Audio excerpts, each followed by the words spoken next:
Hello everybody, how's it? This is Uncle Russ coming to you live from Axe Cafe on Koh Samui in Thailand. Just a quick reminder, remember you can message me directly even while I'm busy with my 15 minutes with Uncle Russ.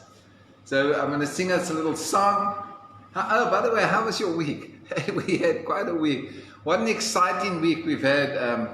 My documentation arrived from South Africa, and so we're off to get all of that sorted out. But God's, He's always a God that is on time, because it literally 48 hours left on the clock. So God is so kind to us, Hey, what do you think?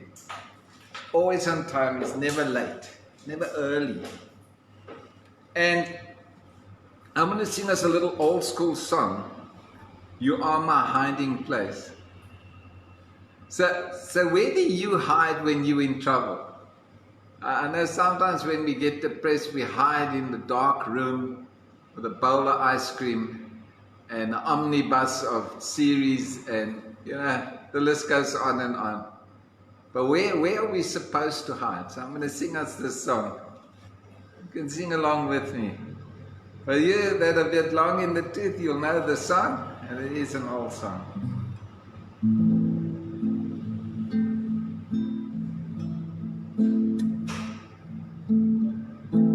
You are my hiding place. You always fill my heart with songs of deliverance. Whenever I am afraid, I will trust in you. I will trust in you. Let the weak say I am strong in the strength of the Lord. You are my hiding place. You always fill my heart with songs of deliverance. Whenever I am afraid, I will trust in you. I will trust in you. Let the weak say I am strong in the strength of the Lord. I will trust in you. Amen. Don't put your trust in chariots. Don't put your trust in horses. Put your trust in the Lord. Amen. Yeah. So, that's such a cool story. But this is a little edgy. I'll tell you why it's edgy, because some of you may feel I've crossed the line. That's what you're going to think. But when you see what I'm trying to explain, then you'll understand why I've used this story. So, I have found myself in many an embarrassing situation.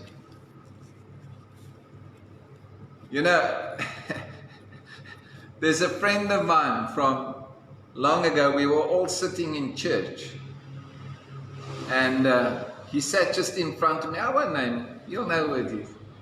Anyhow, so we were sitting in this church, and they had these plastic chairs, white chairs, and he was sat in front of me.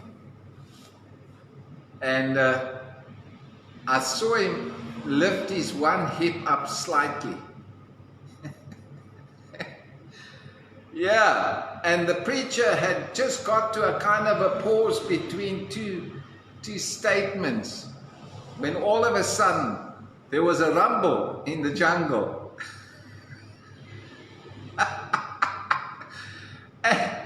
And he didn't say anything. I just saw his shoulders shake like that as he had a good old chuckle. So this is what my story is about. I actually wasn't going to add that in, but I only just remembered now. The dog did it.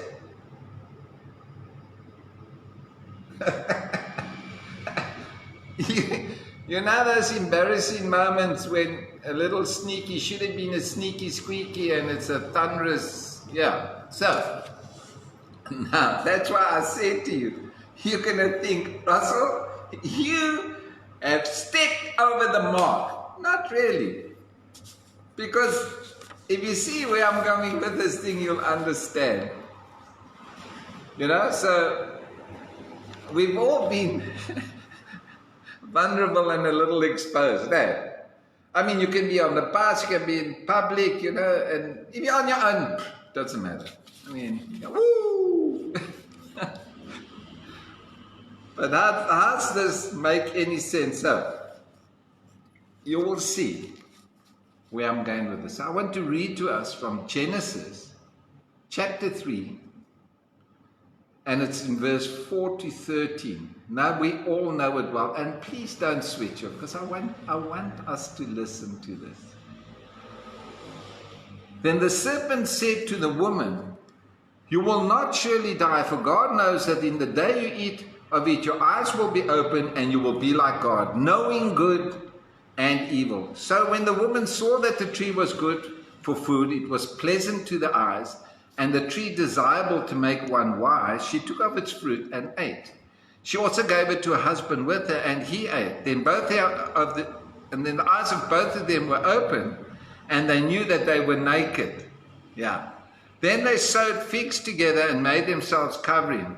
And they heard the sound of the Lord walking in the garden in the cool of the day, and Adam and his wife hid themselves from the presence of the Lord among the trees of the garden.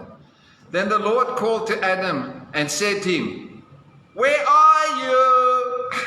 So he said, "I heard your voice in the garden, and I was afraid because I was naked, and I hid myself." And he said, "Who told you you were naked? Have you eaten from the tree which I commanded you that you should not eat?" Then the man said, "The woman whom you gave to me to be with me, she gave me of the tree, and I ate." And the Lord said to the woman, "What is this that you have done?" The woman said, "The serpent deceived me, and I ate." The dog did it. You see? And here you can see the first thing they do when they make the mistake, they try to cover up. Yes. I mean, you've been running around naked from the day you were created, and suddenly you realize that you're naked. That's weird. Yes. So, they covered up instead of taking responsibility and accountability. All they needed to do was repent and say, "Lord, yes, we disobeyed you. We're really sorry, you know, but please forgive us." You know, what can we say? We got caught. We got caught. Yes. It's like the story of that guy who was in court. And the magistrate said to him, "So why are you here?" And he said, "Your Honor, you know, police brutality and the system is up against me." And the magistrate said, do tell. He says, "Well, they arrested me for taking a piece of rope."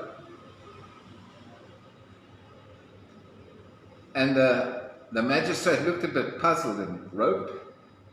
And that's when the prosecutor said, "Yes, Your Honor, but there was a cow tied to the other side of the rope." See, we need to tell the whole truth, not parts of the truth. So, Like Adam and Eve, who do we blame for our disobedience and sins? Oh man, are we famous for that? Yes, some things. We always seem to be ready and to assign blame to someone or something. Why have you sinned? Your Honor, it's the lifestyle of those living around me. You know, they influenced me, and that is why I became that.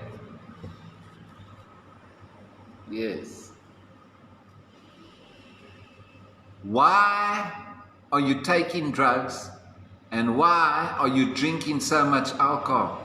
Well, you need to understand, my mother abandoned me when I was a young boy. And then my father brought me up, so he beat me up. And so the foster care system got hold of me. And then I went from pillar to post and pillar to post. And that's why I have 10 kilos of cocaine that you caught me with that I've been dealing with.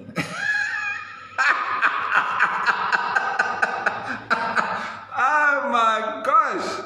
Your poor dad, I think he slapped you around a few times, but don't blame him for the 10 kilos. Extramarital relationships. Why did you cheat on me? Well, you need to understand, you know, I feel that you don't love me. I feel you don't affirm me enough. I feel, and we get this whole list of I feel and what I think and what I believe to justify the fact that I jumped into the sack with another person. The dog did it. Misappropriation of funds. Oh man, that is so... It has become the norm. I remember a story where a politician had to explain to Parliament where 30 million of that currency disappeared. And after a brief pause, they just said, I'm sorry. And so the entire assembly got up and applauded them for their honesty.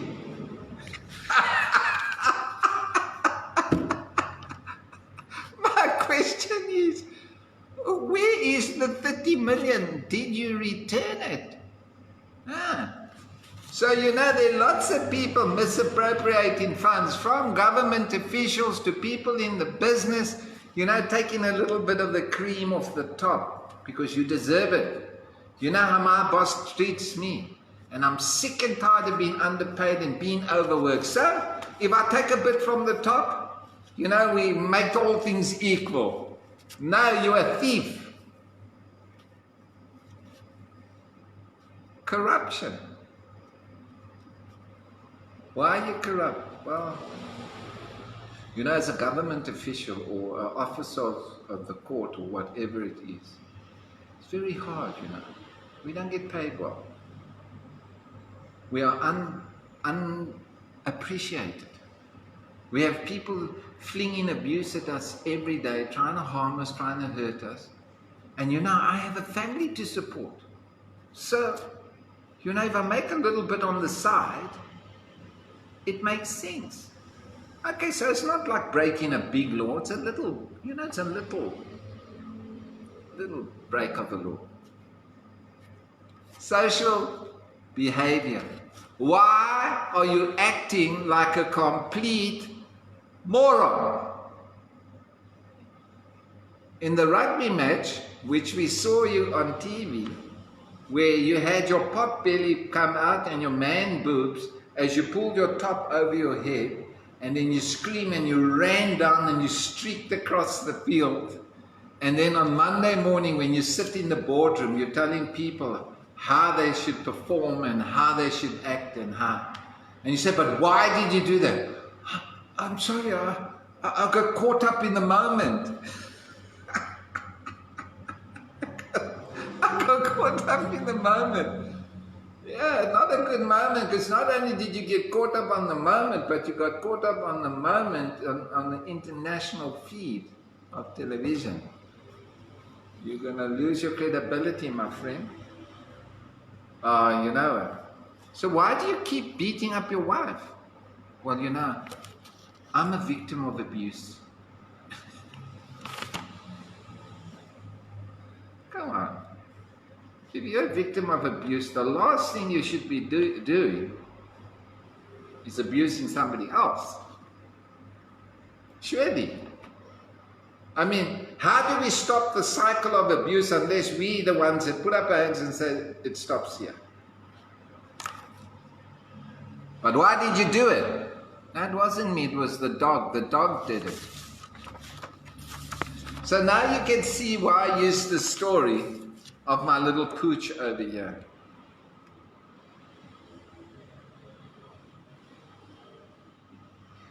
The dog did it. You know what?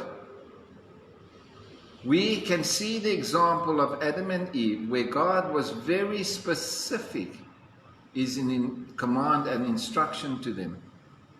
And what happened? They chose the lust of the eye. They chose not to listen.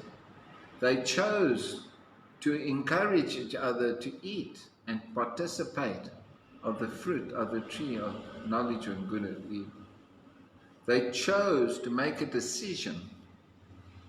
But the problem was they didn't take the responsibility and they didn't want to be accountable for the decision that they made. What decisions have you made? What have you done that has caused you to be in a compromised position? You know what the most amazing thing is? Not just saying, I'm sorry. Because you see, if that woman was really sorry, firstly, she would return the money. And secondly, she would steal no more. See, when Jesus spoke to that woman caught in the act of adultery, he didn't lambaste her. He said, go and sin no more.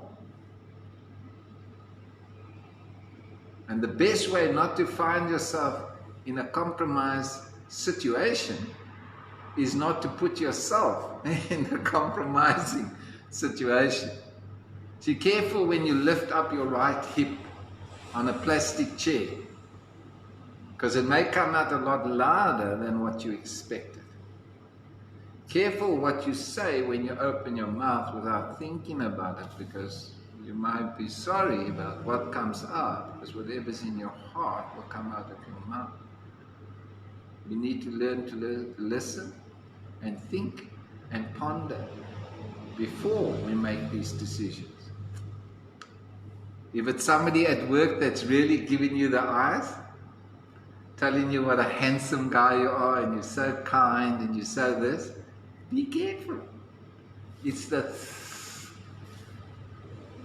you know, if you're one of those gym buddies, ladies, and you're going there and your instructor's telling you, you know, you're really looking great and in great shape and your dedication, and your husband doesn't seem to notice who you are and what you're doing, be careful. If you're at work and there's a pile of money in the till and nobody's looking, yes, be careful. If you're feeling depressed and you need a little pick-me-up, you know, or a little bit of doobie, don't. Be careful. We sang that song earlier on, you are my hiding place. You always fill my heart with songs of deliverance. Whenever I am afraid, I will trust in you. Where are you putting your trust at the moment? In lies, in cover-ups, in excuses, or are you taking responsibility and accountability for the decisions you make? Thank you so much for spending time with us. This is Uncle Russ signing off until we meet again. And remember, if I don't see you through the week, I'll see you through the window. Goodbye for now.